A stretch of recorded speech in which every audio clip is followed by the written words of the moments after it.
Hi friends, എൻ്റെ കയ്യിൽ ഇരിക്കുന്ന ഈ ചെടി ഫിറ്റോണിയ വർഗത്തിൽപ്പെട്ട ഒരു ചെടിയാണ്.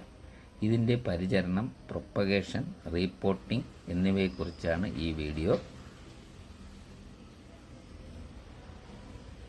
ഗ്രീൻ ലൈറ്റിൻ്റെ പുതിയൊരു വീഡിയോയിലേക്ക് എല്ലാവരെയും സ്വാഗതം ചെയ്യുന്നു. ഞാൻ റീപോട്ട് ചെയ്യുന്നതിന് ബേസിൻ പോലത്തെ ഒരു പരന്ന പോട്ടാണ് എടുത്തിട്ടുള്ളത്. അതിൽ കുറച്ച് തൊണ്ടൻ കഷ്ണങ്ങൾ ഇടുന്നു.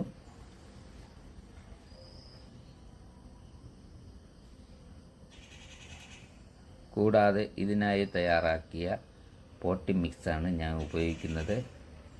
ഈ പോട്ടി മിക്സിൽ കോക്കോപീറ്റ്, കമ്പോസ്റ്റ്, ചാണകപ്പൊടി, ചാർക്കോള്, പെർലൈറ്റ്, മോസ് എന്നിവ അടങ്ങിയിട്ടുണ്ട്.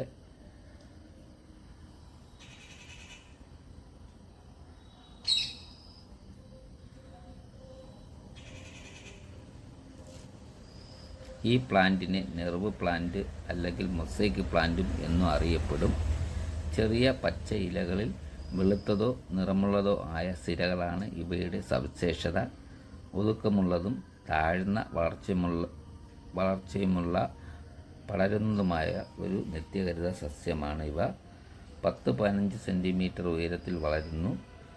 ഈ ചെടികൾ പരോക്ഷമായ വെളിച്ചവും ഉയർന്ന ഹ്യൂമിഡിറ്റിയും ഇഷ്ടപ്പെടുന്നു. നേരിട്ടുള്ള സൂര്യപ്രകാശം ആവശ്യമില്ല.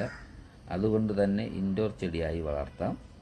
ടെറേറിയങ്ങൾ, ഹാങ്ങിങ് ഗാർഡനുകൾ, കണ്ടെയ്നർ ഗാർഡനുകൾ എന്നിവയിൽ നിർമ്മിക്കാൻ ഉപയോഗിക്കുന്നു. ഫിറ്റോണിയ സസ്യങ്ങൾ വായു ശുദ്ധീകരണത്തിന് പേരുകേട്ടതാണ്. വായുവിലെ കാർബൺ ഡയോക്സൈഡിനെ കുറയ്ക്കുന്നതിനും ബെൻസീൻ, നൈട്രജൻ ഡൈ ഓക്സൈഡ് പോലുള്ള വിഷവസ്തുക്കളെ നീക്കം ചെയ്യുന്നതിനും സഹായിക്കുന്നു. വീഡിയോ കണ്ട് ഇഷ്ടപ്പെട്ടെങ്കിൽ ലൈക്ക് ചെയ്യുക, ഷെയർ ചെയ്യുക, ചാനൽ സബ്സ്ക്രൈബ് ചെയ്ത് സപ്പോർട്ട് ചെയ്യുക. മറ്റൊരു വീഡിയോയുമായി വരുന്നത് വരേക്കും എല്ലാവർക്കും ബൈ.